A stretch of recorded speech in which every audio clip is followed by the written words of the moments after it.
Hi friends, అందరూ ఎలాగున్నారు? ఈరోజు నేను టిఫిన్కి ఒకే బ్యాటర్ తోటి 2 రకాలు చేశానండి. ఇవి పాతకాలం వంటేనండి, కానీ హెల్త్కి కూడా మంచిదే.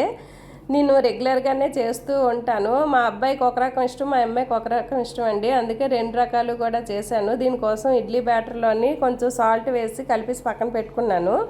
ఇప్పుడు ఒక కళాయిలోని కొంచెం నువ్వుల నూనె వేసి అందులోని ఒక 2 గరిటెలు బ్యాటర్ వేసి కొంచెం పలుచగా సర్దుకొని ఇలాగ పైన కొంచెం జీలకర్ర జల్లుకున్నానండి. ఇంకా స్టవ్ మీడియం ఫ్లేమ్లో పెట్టి మూత పెట్టి దాన్ని ఉడకనిచ్చానండి. ఇంక ఇప్పుడు వేరే స్టవ్ మీద ఒక గిన్నె పెట్టి అందులోని వాటర్ వేసి దాని మీద ఇలాగ తడిపిన వైట్ క్లాత్ ఇలా కట్టుకున్నానండి. కట్టుకొని దీని మీద రెడీ చేసి ఉంచుకున్న బ్యాటర్ ఒక 2 గరిటెలు వేసి కొంచెం పలుచగా సర్దుకొని ఇంకా కిందకి వేలబడుతున్న వైట్ క్లాత్ పైకి పెట్టేసుకొని ఫోల్డ్ చేసి ఇంకా ఆవిరి బయటికి వెళ్లకుండా ఇలాగ గిన్నె మూత పెట్టుకున్నానండి.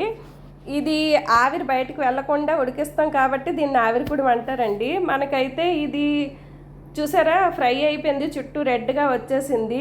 ఇది మీడియం ఫ్లేమ్లో పెట్టి ఇలాగ మనం కాల్చడం వల్ల ఏంటంటే చుట్టూ క్రిస్పీగా వస్తుందండి, లోపల స్మూత్గా ఉంటుంది, చాలా బాగుంటుంది టేస్టు. అందుకని కొంచెం వంట చేసేటప్పుడు దేన్ని ఏ ఫ్లేమ్లో కాల్చాలనే తెలుసుకొని చేస్తేనే అది కరెక్ట్గా ఉంటుంది.